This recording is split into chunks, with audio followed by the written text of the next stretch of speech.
to the very first Homepageco's TV All About It series. For the first episode, we have photographer Mike Miller with us here today. He shot some of the most recognized images of artists such as Eazy, Snoop Dogg, and Tupac. His work has been included in exhibitions at the New York Public Library, the Oakland Museum of California, the Rock and Roll Hall of Fame, and is currently exhibiting in Abu Dhabi. So Mike, what's up? How are you doing today? I'm doing all right, and thanks for having me. Anytime. Okay, so let's just dive straight into it. You have a talent for the arts, and you've been a photographer for a number of years. So what inspired you to get into this industry? Well, I guess I was photographing early on, and I had a knack for taking strong images. And music industry, I got to be honest, it was my a lot of the women in my life. Like my first agent was a lady named Catherine Ludlow, and she saw potential in my work. So she put me on with this gallery called Visage. It's in LA. It was actually owned by Herb Ritz, the famous photographer. And, that was the start of my career. So they started sending my book to, all the fashion houses and all the music labels because, they felt like a lot of my techniques and my images were strong for album covers. And they saw early on. Within months, you were traveling across Europe to shoot campaigns for major fashion houses. And after all of that, you came back to the States and you started working for record companies. So as a photographer, I'd like to imagine that you had to change locations quite a bit. So how was that experience? Well, being young, it's easy because you want to explore and venture around, it's a dream to go around the world. And I was early on, it's funny, I had an opportunity to go to Europe after shooting and building a little portfolio. And I started painting houses in Europe pretty much, and that's how I started. I started borrowing cameras and started shooting some of the models that lived in the apartment close by to me, next door to me. Well, I mean, thank God you did. And a lot of people, once you get to a spot where you know that you succeeded pretty much, you always start to kind of look back and kind of wonder what happens if you didn't take this route. So have you ever thought about that? What happened if you've never gotten into the photography industry? Yeah, I probably would have worked in the movie industry because that's another dream of mine early on. I wanted to be a director, didn't really, my dad had a junkyard right outside on the border of Compton, and that was like what I did growing up was work in the junkyard. So, but I was in Hollywood growing up in the 70s, and I just thought, oh, I can do it. I was just really confident, and I thought I'd be a director. But I became a director, but I'm more so a photographer. That's what people know me by. Well, I mean, if you ever want to become a movie director, you can still do it. You can always change careers. Oh, absolutely. No, I believe me, I've been shooting stuff. One of my first projects was in Milano. I did a short film for a fashion house called Mondo in Florence, actually, not Milano, in Florence. And I directed my first film there. So like my goal was to become a director, but photography was just, I just had strong imagery. So that's why photography was just a natural for me. And now, since photography was so natural to you, what details do you believe makes the best photograph? Because I'm assuming that it's location, because you shot an image in your dad's junkyard. Oh yeah, a ton. That was like I used to call it my Disneyland for photography because it was like you could just turn any direction and it would be somewhere cool. So at my dad's junkyard, I shot just endless covers there. I mean, like DJ Quick and Cypress Hill's first cover and Coolio's covers, and I brought Tupac there to change. I mean, it was just like a good location to like get situated and a starting point. Home. What am I trying to say? I'm getting old. Sorry. It was like it was just a great place to like bring people to just get situated for the shoots. So yeah, I shot Hammer's cover. I shot so many, endless amount of Crisscross was down there. And I took them all around the city too, but it was a great starting point. Well, thank God you had that. And it's such a unique type of background because you don't really see that even nowadays. I know, it was pretty cool because so it really made me comfortable to shoot around downtown LA. Downtown LA was a ghost town back then. There was no other photographer shooting down there that I knew of, and it was just it was actually really. I didn't have to go in the studio too much. I mean, even though they always brought me in the studio, but my best work I feel was in the streets and doing like, you know, early on I did like journalism, like journalistic photography, and so it like really like I meshed it all together to make what I, you know, my images, and the Junkyard was just cool as fuck. You know, that was just like the spot to bring someone, and like it was like secure, and people felt comfortable there. I did too. And now, Mike, what advice would you give to artists who want a career in photography? Well, you know, it's always been difficult to get like to break into like photography.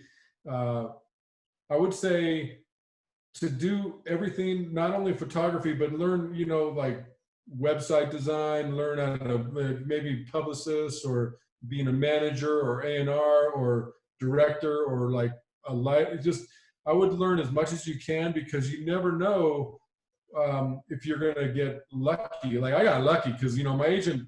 It wasn't like I said earlier. It wasn't nepotism that got me my work. It was an agent and my hard work got me my work. So I'd also say, like, a lot of people ask me this like daily, that, you know, what's the best way to get into the industry? And these days I find that, you know, you link up with an artist usually when they're young, and you go on tour with them and you start shooting with them, and then hopefully they blow up, and then you're able to, like, you know, capitalize on the images you took, you know, for you know, paying dues, pretty much going on tour. That's probably the way. I remember, yeah, that was not my route, but I was a fashion photographer more or less, and then music, you know, kind of, you know, found me, and it's been nonstop album covers for like 30 years. I still shoot them today. You know, like I mentioned before, you shot quite a bit of the most recognizable images of hip hop artists. And you also grew up listening to hip hop and rap. So how did it feel when you got the opportunity to shoot artists that you listened to? Yeah, I was, you know, growing up, it was a great time for me to grow up in the 70s, because early on there was no rap, obviously. And we listened to like Black Sabbath and like Leonard Skinner. And I happened to shoot like one of Leonard Skinner's covers, which was cool. But we listened to like rock and roll and funk, actually disco, and then disco turned into funk, and then there was this one station called 1580 K-Day that on the AM dial that played hip hop right in the early days. So I was a fan early on.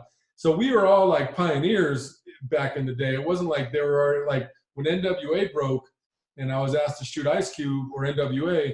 I was, to go back to your question, I was nervous. I was like, you know, because I was a fan, but also, you know, when it's time to do work, I get in my tunnel vision, and I just get down to business. But yeah, you get nervous. I mean, of course, you meet someone that you admire and you're like a fan of, and you try and keep your cool pretty much. That's what I did, was try to be mellow and like not show like how excited I was inside.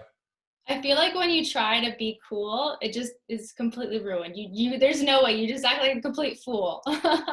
Right. And it's like doing interviews too. You're just like, oh God, you try to be cool, and it's like you always end up looking like a fool. You know, really hard. You don't like the way your voice sounds, and you're like subconscious about like everything, you know, but whatever. Yeah. I feel that on a totally different level. So I want to get into 4 icons that you shot. The first one is Tupac. Okay. So how was it like working with him? Because I'm sure so many people want to know the details. Yeah, Tupac was someone that I was, I was shooting covers, and Tupac was a fan of some of my early work, like I did with Stussy and Cypress Hill's cover. He told me that. And a guy named Fade Duvernay, he was a street promoter, and I used to just dabble in DJing and, doing clubs and stuff like that. And Fade became A&R over at Island or at Interscope. and he said, Tupac really likes your work. So it was like a year, in like a year's time period, he tried to link us up. I think I met him one time at Water the Bush, and he told me about his Thug Life crew coming out. He's got an album deal with his crew that he grew up with, so he was really excited about that, and he wanted me to shoot the cover.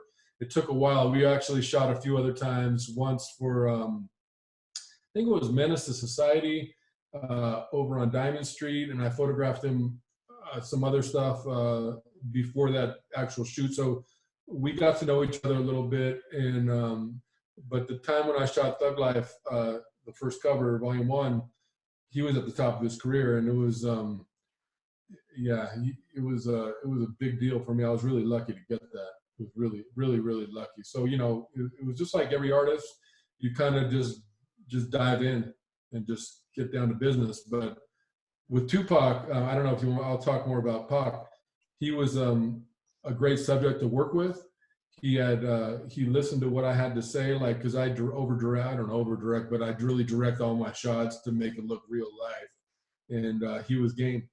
And we had a lot of fun when we got together. And he was cool because it was really fun, the Thug Life cover, because he had to show his crew how to perform in front of the camera, because like I'm stiff in front of the camera, and all musicians are recording artists. They're not like models, so it's like, so he was on, man. It was a great time. I remember all my covers, but that one I really remember a lot of moments, a lot of special moments. What influence would you say that Tupac had? Influence on me or on the world? Influence on the world, sorry. Well, he was, his lyrics were like poetry, and they've only gotten stronger with time.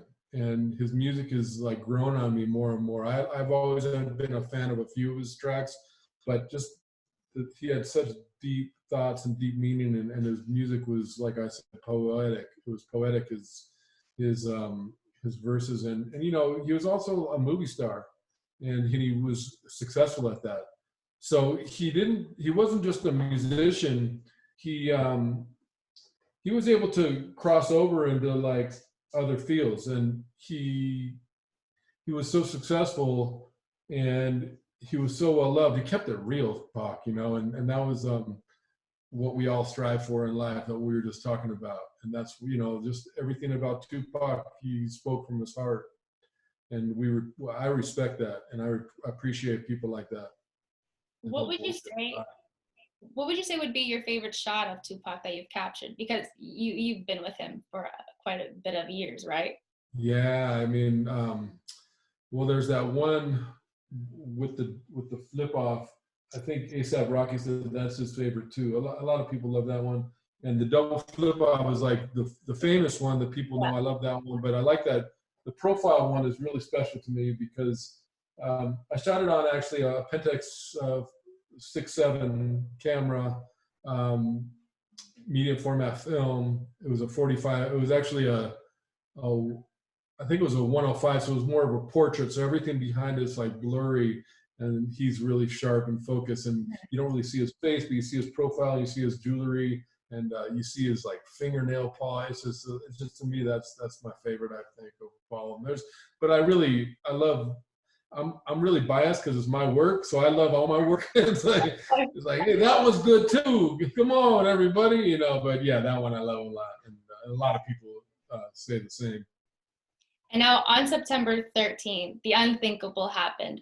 So where were you the day that you found out that Tupac had passed? It was so sad. I was, I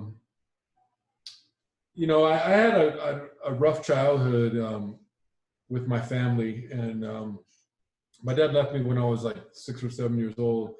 So at that time, my dad was trying to make up for some of the nonsense he did when we were younger, and we were all having dinners together, and it was right before a big dinner with all my family, and I remember it was in Topanga Canyon, and it was just I was shocked. I thought he was going to pull through because I think it was like 5 days after he was initially shot, and Yeah, I mean, I don't have much to speak on that. It's just, I just remember it brings sadness to me. That's for sure. I'm just thinking about it. Sometimes Even, you just wonder what life is really all about, especially when bad things happen to good people, right? yeah, sad. And now many fans would compare Drake and Kendrick Lamar to Tupac's level. Do you feel like their influence is just as big? Well,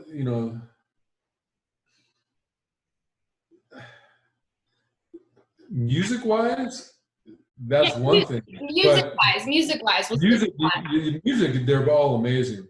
Absolutely. But you never know. Because, this rap game, they chew you up and spit you out. I've seen a lot of people in 30 years that, like, you would never imagine not being on the top of their game. Like, you see people like Rolling Stones they've always stayed relevant almost, but rap is a tough game. And Kendrick is just one of a kind. Drake, one of a kind. And Tupac was one of a kind. It's hard to, compare apples and oranges. It's just, they're all great people. And Tupac has a huge influence around the world. And that's all I can really say. I don't, there's not much you can say because everybody's different. Like DMX, like he's one of my favorite of all time. Here's one of my photos I took, two of my photos I took of DMX.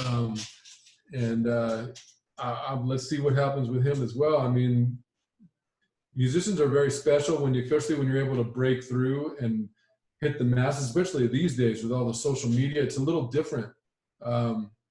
Like I said, Tupac was an amazing actor as well. So that crossover was huge.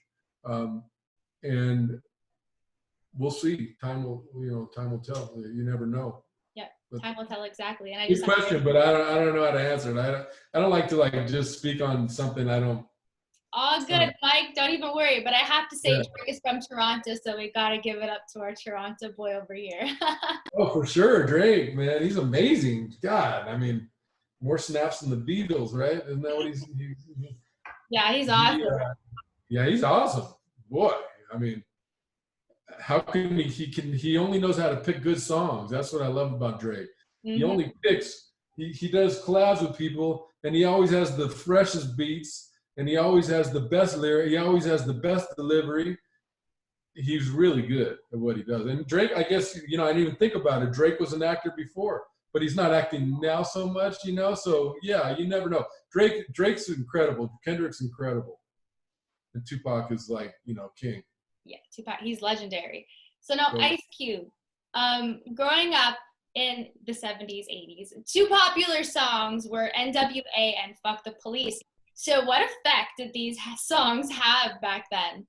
Yeah, I loved it. I got the first tape out from the Compton swap meet right on my dad's Junkyard. And I used to go down there and work. Even when I was shooting in the beginning, it wasn't easy. I had to like go down there like after school. I mean, not after school, but when I had my first child, I was living in Topanga, and Napster kind of ruined the whole record industry, and I started working back at the Junkyard again and shooting. But Fuck the Police. I remember living in Hollywood, and like the first time I listened to it, like I learned every lyric of NWA. It came out in like '88. I drove where I'm at right now in Joshua Tree, so it was like a 2-hour drive from LA. And we just bumped that cassette. It was a cassette tape, everyone. There was no CDs back then. Mm-hmm. And we just bumped that cassette the whole way to Joshua Tree, learned every lyric. And then when I lived in Hollywood, there was a lot of action going on down in, I was like East Hollywood, they called it. And there was a lot of action going on the streets. And I lived on the third story, and I put the big speaker out the window and bumped Fuck the Police while the police were harassing people and stuff. So I loved it. I loved I think NWA really changed the whole gangster rap. I mean, New York had a really like Ultramagnetics and EPMD and Rakim, Eric B. All those guys had a huge influence on us in hip hop, and they were not so much gang. They were rough and rugged like Wu-Tang and everybody, but NWA just everything about them. It really, it's funny. I was doing a gallery out in Paris. when I put out my first book back in like 2012, and I see this dude walk up to me, and he has like a bandana, and he's got the Pendleton buttoned up, and I'm like, oh, what's up, Holmes? Where are you from? Yo, Afro Pays, man, yeah, baby. I'm like, oh shit, man. So that's exactly what NWA did, is like made gangster, like the whole dress, the whole look. They made it accessible, or they made it they made the world understand gangster rap, and it influenced their style. It influenced everything. West Coast hip hop, you know, NWA, Ice Cube, really influenced the world, like Pac, you know. But a lot of people don't. I don't know if people understand that. Like gangster rap, all this rap that's out right now is pretty hardcore. I love it, by the way, the new stuff. But NWA really like made it mainstream. That's the word. In my personal opinion, I would say that I would listen more to the older rap than the rap nowadays, because I feel like a lot of rap nowadays is kind of, this is my opinion, like the mumble rap, where sometimes it doesn't really make sense. Like the lyrics aren't like how Tupac would have written a song. Like there's no meaning behind a lot of the songs nowadays. But that's not for all rap artists. That's only for like a handful of rap artists. And I feel like a lot of younger kids, like especially like when they're 14, I think that's what more they listen to. And it's like, no, you should be listening to the old school rap. Like that's rap, you know? Look at Kendrick though. Kendrick's got some deep lyrics, and also J. Cole. J. Cole's amazing. You know what I mean? So like the new kid, just amazing. Like they really know how to flow. Like just they have it. You know, okay. There is some mumble rap, but some of the mumble rap has some really good rhythm, and that's a lot of times like I love the music. You know, music aspect of it, like the beat. And sometimes I don't understand them, you know, and there might even be lyrics that I'm like going, from NWA, I'll be like, oh, that's what he meant. And like, you know, so I'm always learning, you know what I mean? Mumble rap is cool, but like, I don't know if Migos are mumble rap, but I love those guys. I love 21, you know what I mean? I don't know if they're mumble rap, but I know what you mean. And a lot of people have an opinion on that, and people love 90s, but I love all music. I'll listen to punk rock, I'll listen to Led Zeppelin, I'll listen to, you know, something mellow out here in the desert like Steve Miller, but then I'll listen to Kendrick, no problem, you know, or any of these new guys. I love all this new stuff coming out right now. I'm really, I'm fortunate. I just shot Moneybagg Yo's new cover in Atlanta during COVID, and he's got some amazing tracks. He's solid, definitely. Well, it's fair to listen to all types of music, all types of artists, right? That's how you learn about all different types of genres. And you kind of get to pick and choose who you like. You don't have to like everything in one genre, but just pick and choose. Right? Yeah, for sure. And now, just going back to Ice Cube, how would you describe Ice Cube and Eazy-E's relationship during the group and obviously after the group? Well, I know Ice Cube is a genius, and Eazy was an amazing lyricist. I know Ice Cube wrote a lot of the lyrics. So I was thinking about that the other day, before, you know, just maybe even yesterday, I was thinking about, I mean, it's like what I said earlier, musicians are super talented people, and they're like talking about their lives and their environment and all this stuff, the rappers. And so Ice Cube and Eazy, you know, Ice Cube was smart not to sign the contract with Eazy. So he was able to break after the first album. So they had a feud right away. You know, Ice Cube's lyrics are amazing. And that's what NWA's, I think he wrote most of the everything on NWA's first album. So I know Eazy was a good person. I worked with him a few times. He was really nice. I worked with Cube a few times. They're both different. Yeah. I think Eazy was more loving. He was a good dude, even though he had a gnarly past. But I really vibed with him. Cube was a little bit more prickly. And I remember going down to the Rolling, I think the Rolling 60s it was, or the Rolling 20s, and he had his Lynch Mob Records. he just opened up, Street Knowledge, and he just left NWA, and I was photographing Ice Cube back in like 89 or 90, right when he left, and he was all business. He was like, and I was nervous, like you said. And same with Eazy. I was at Eazy's recording studio. I was shooting NWA, and Eazy was so nice. He brought me inside. He showed me all his gold records he was so proud of. He played me his new album coming out before it was even released. And that's what's really cool. That happens a lot. And so Eazy and I had a different relationship than Cube and I. And that's life, because we're all human, and everybody has a different personality. And sometimes you click and sometimes you don't. But, you know, I had showed Cube a lot of respect, because he also hired me for West Side Connection's first cover. And I photographed a few of his covers, you know, so even though we're not chummy and we don't talk on the phone, he still respected what I did, and I respected what he did. So Cube and I had a good working relationship. Eazy, on the other hand, he passed away way too early, but like I said, he showed me around his recording studio, playing his music. Then I photographed him for The Source, and it was about rappers in the rise, and he brought his 850 BMW, and I was skateboarding. I'm a skater from early on, LA boy, and he saw me skating, and he pulled up and he opened his trunk, and there was his he had one of my friends' boards, this guy Nadas Kappas, pulled out his deck, and he posed with the skate and the 22, and cool. It just shows, it encapsulates LA right there. He had like a Carhartt jacket, he had Cortez sneaks, he had the Raiders hat, 22, the skate, Eazy-E, man, and he was just so easy. And I was really nervous with Eazy. I was nervous equally for both of them, you know. But again, like, I just try to shut up, do my work, not to show too much personality, and you know, like give them a reason to not like me. Well, I feel like a lot of people would be very appreciative of how opened up you are talking about all of this, because I mean, like, I'm 23. I wasn't really around, like, kind of back then when, like, everything was really popular. So for people like me, like 23 years old, 20, 24, whatever, it's nice to hear how these artists were and how they interacted with other people. So thank you for that. I want to say thank you for opening up. I hope I'm conveying something, because it's not hard to do interviews. It's really, it's not my forte, but you know, I don't mind it. I was actually, because it's like, I just did one for the BBC, and that had a lot of pressure involved. But once it gets going and you're in the middle of it all, it's all good. Yeah, it's just a conversation. It's just a conversation. That's it. Yeah, that's right. That's right. And now one more artist. Well, yeah, he's an artist. Will Smith. I saw that you photographed Will Smith a couple times.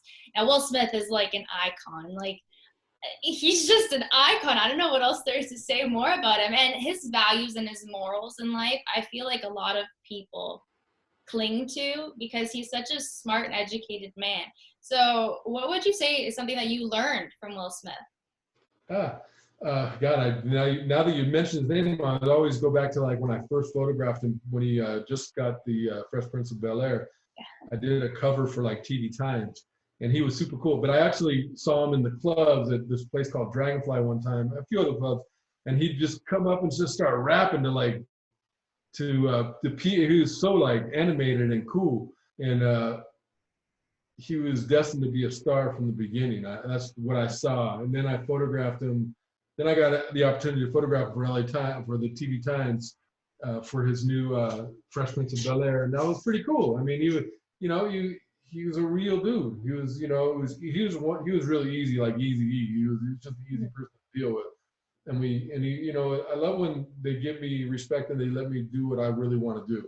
And there's no, you know, like, I don't want to, like, you know, I don't like when artists like, I don't want to do this. You know, that really blocks a lot of my creativity. So Will Smith was really easy. And then later on, he hired me to shoot his album cover, Code Red.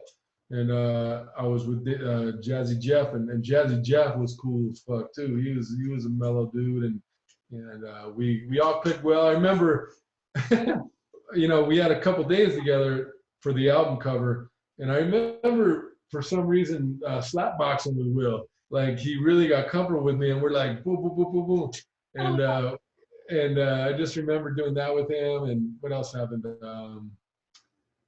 he was already pretty famous, so I didn't want to waste their time, and I back in the day, LA wasn't so trafficky, and like with Tupac, I would take him from where did I take him? Fort like Western and 50th around that area. That's like South Central, and I took him over to like East LA, and then to my dad's Junkyard, and then went over to like Pasadena, like Cypress Avenue. That's over on what's that place called? Whatever, by Elysian Park, but not Elysian Park. I'm getting old, sorry, but I took them all around LA, and that's the way I used to do it. My wife would like drive with me, and we'd pick locations. She's been working with me for a long time. And what up, Shannon? And we would drive all around. Now we couldn't do that. I mean, we had the locations were always so solid that you picked. So I was able to bring Tupac to some really special places, and Will Smith as well, and all the other artists. So yeah, Will was he was just like his personality, like you would think he would be. He had no ego, no he wasn't a Devo or Diva, whatever you call it, and he was a mellow type of fellow. Yeah, he doesn't seem like he would be a diva or Devo, however you want to say it. He seems like he'd be a really chill guy. That's awesome. That's an awesome story, though. Oh, cool. Yeah, thank you.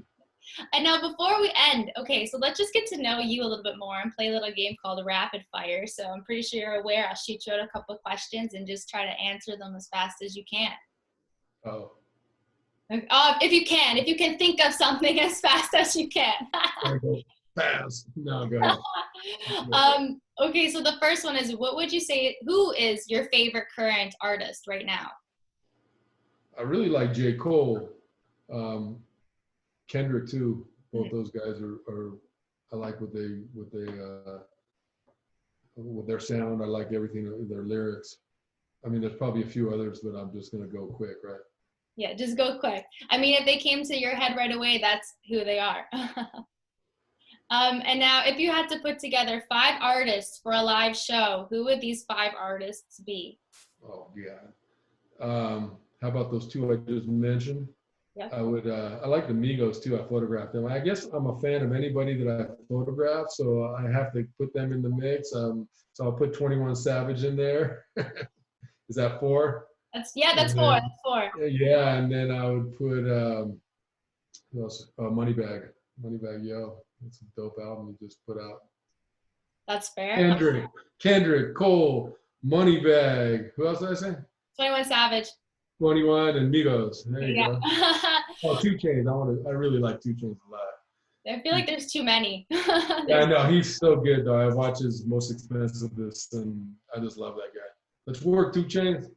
And now, who's somebody that you would want to collaborate with that you haven't yet? What up, 2 Chainz? Oh my gosh, yeah, you just said it pretty much. Okay, sounds good. Okay, and the last one. And J. Cole and Kendrick. I mean, I worked with Kendrick on a documentary, and I photographed him, but I didn't really do what I normally do, like a Tupac shoot. So let's go. You got to manifest it, put it out there, and it will come true. J. Cole, Kendrick, 2 Chainz. How about you guys? There's a few other people. I could just rattle off a bunch of new artists that are just like, and a lot of the new guys too. I'm trying to hook up with Dusty Locane right now. We just talked. Have you heard of him? He's got a good voice. He's gonna blow up. Okay, I gotta look at him. I gotta look him up then. Tiger too. I like Tiger. He's cool. He always does hits like Drake. And now, if you could take anyone in the world, dead or alive, on a date, for coffee, let's just say, who would it be? Date. Like for coffee, come on. For coffee? Yeah. Rihanna. Okay, is your wife gonna like that? I think she'd love that. She'd give me a pass on that one. But just the coffee, though. We're not going on a date. We're just going to hang out. Yeah, that's fair. And now these ones aren't really rapid fire. You can take your time to answer this. I have here, what is the biggest life lesson that you've learned? I think, to be honest, like I got sober over 10 years ago. Wow. And I think that impeded part of my progression in other things, kids and all this other stuff. But sobriety really helped me, and it taught me a lot about patience and just looking at myself and acknowledging some of my flaws and growing as a person. I think that comes with age as well. You know, yeah. Well, that's amazing. Right. Watch out. I see a lot of people dropping dead from drugs and alcohol and depression. And that's part of depression. And you know, that enhances depression. So people say they're depressed, well, stop smoking weed. And it's hard because that was my connection to a lot of the artists, I thought. But now that I've been 10 years sober, they don't give a shit. It's just more weed for them. I still roll doobies for Snoop. Okay, you know. And the last one here is, what would you want to accomplish this year? Or what do you want to accomplish this year? I'm doing more film and directing, and I've been really grinding hard on like a couple documentaries I'm working on. So hopefully I can finish them, you know, and I got a couple coming up, and just a lot of my direction. I still want to shoot album covers and just it's just a crapshoot, this photography. That's why I say to all the new people that are trying to get into the game, you have to have other talents. You got to learn Final Cut, editing. You got to learn all the, you know, there's so much area to get into, and like publicists and management and A&R and, you know, working at record labels and all that stuff's fun. And, you know, for me, I'd like to keep my direction, you know, more filming, directing, album covers. Well, I feel like that goes for every single career that you choose to be in. You have to be valuable for them to keep you in. In order for you to be valuable, you need to know a lot of things, not just one thing, right? You have to have a variety of things that you know. You have to be very versatile. Or you just get lucky and you're really good. Like David LaChapelle was just, I don't think he does his own Photoshop, but all his work's amazing. I mean, yeah. He's a great I guess shooter. It's the luck of the draw as well. It's the luck of the draw, and it's just like, yeah, I was lucky, I gotta say. I mean, I had strong images, but luck was on my side for as far as photography goes, because I had like I said, I had no friends or family in the record industry. I had friends driving trucks and forklifts and cranes, and you know, that was my that's my childhood. Well, you created your own path and you got to where you wanted to be. Yeah, I'm still striving to grow and keep on, you know, elevating. That's life. You just got to keep on growing and learning new things. For sure. But thank you so much, Mike, for chatting with us today for the very first episode of Homeco's TV All About It series. We loved having you here, and good luck with any future endeavors. And we can't wait to see that documentary that you're going to be releasing hopefully soon. I hope so. Well, I got a few out there right now, and I'm just trying to keep the ball rolling. Awesome. Thank you very much for interviewing me. Anytime, Mike.